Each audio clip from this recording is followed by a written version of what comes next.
at Operations Underground Railroad, aftercare is the most important piece. People come after us and say, you don't do aftercare, you don't do aftercare.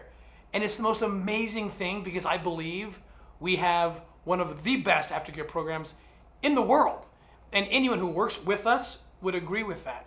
I came in from a law enforcement background, not an aftercare background. It's very, very different.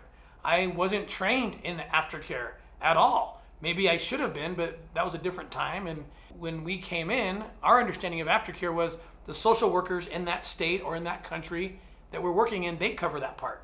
We just do the operation and support the law enforcement effort. Well, as a nonprofit, I was getting questions that I never got as an agent, like, well, what exactly are those social workers doing? What exactly does aftercare look like? And I was embarrassed to not have the answer. I wish I had thought of these things. That's on me for not having thought about those things before. But during that first year of 2014, I began trying to get questions answered and trying to educate myself. And what I found was most of the time, it was unsatisfactory what the social workers in particular countries were doing in terms of aftercare. In fact, they were still trying to figure it out too. They weren't necessarily experts. You have to remember, I mean, the whole anti-trafficking movement in the early 2000s wasn't even visible to the public. People weren't even talking about it.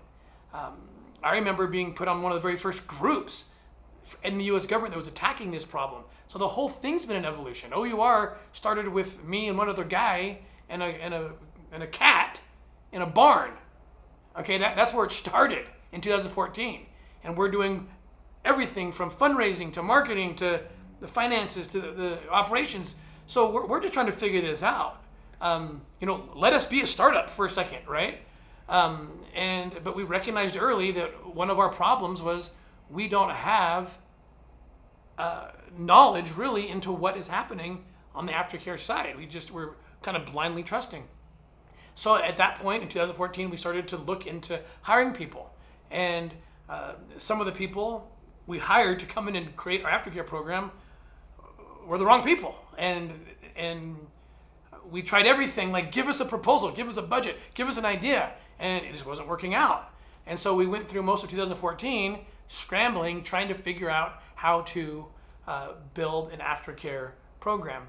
And finally, things came together when we were able to connect with Jessica Mass, who came in and basically was asked to, not pick up where we left off because we hadn't left off anywhere. It was build a program for us.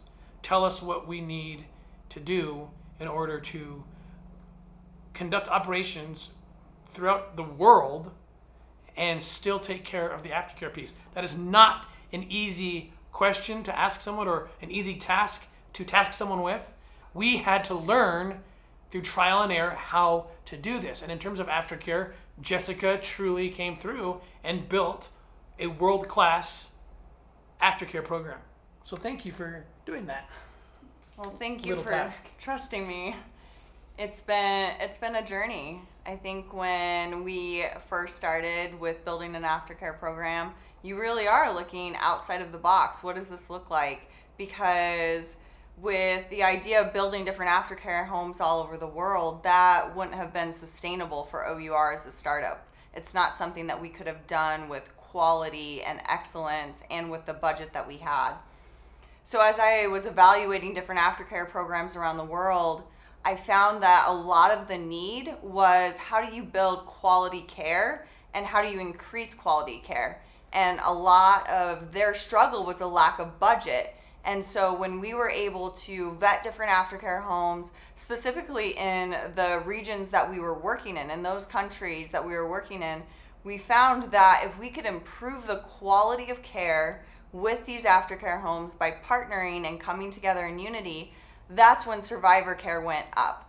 That's when we saw an increase in the ability for aftercare homes to serve them both short-term and long-term. And that's really O.U.R.'s vision, is how do we stick with the survivor throughout the entirety of their life.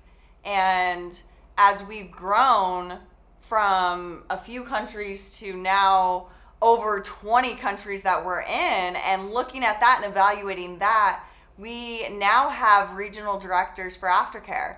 I couldn't do it all by myself. And so we have regional directors that are over 5 different countries, and that is their responsibility to follow up with every survivor, every aftercare home, and also look at the holistic services. How are we serving survivors with what they tell us that they need?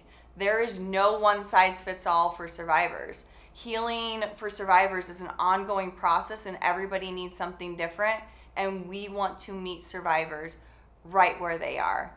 Sometimes that is equine therapy, art therapy, mental health therapy. So there's that side of things. We are creating a host home because when survivors age out of their aftercare home, if they don't have a family or it was their family member that had trafficked them, they need a place to go. They need a family to come around them and say, you have a place for Christmas, you have a place to celebrate your birthday, things like that. We're creating a mentoring program.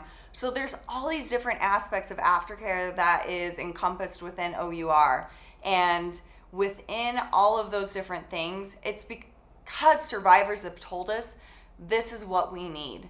And we've responded and we've created these different programs. So while aftercare does include improving the quality of care at an actual residential aftercare home, that is only one aspect of what aftercare means.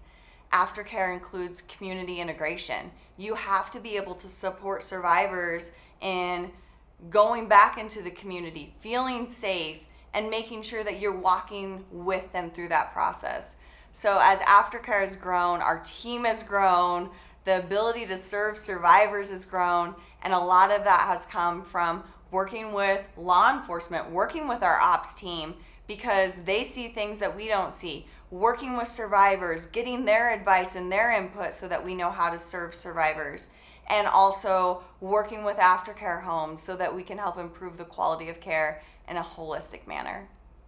Another thing I'll add too is even those first operations back in 2014, Jessica wasn't on our team, but she has gone back and dug into what happened to them to make sure they're still getting services. One of our very first operations, one of the biggest ones, was Operation Triple Take.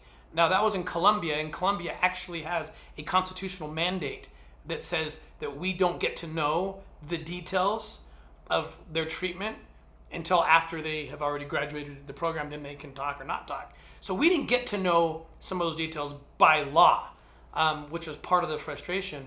But since that time, we do have contact. In fact, one of the survivors from Operation Triple Take is a super good friend who we continue to support to this day, that is in regular contact with Jessica and me and others. In fact, we just helped him get a visa. He'll be coming up to the United States soon and to get some more vocational training. So truly, to even go back in time from when she came on board and recovering what we might have lost in the beginning, even that is part of our aftercare efforts.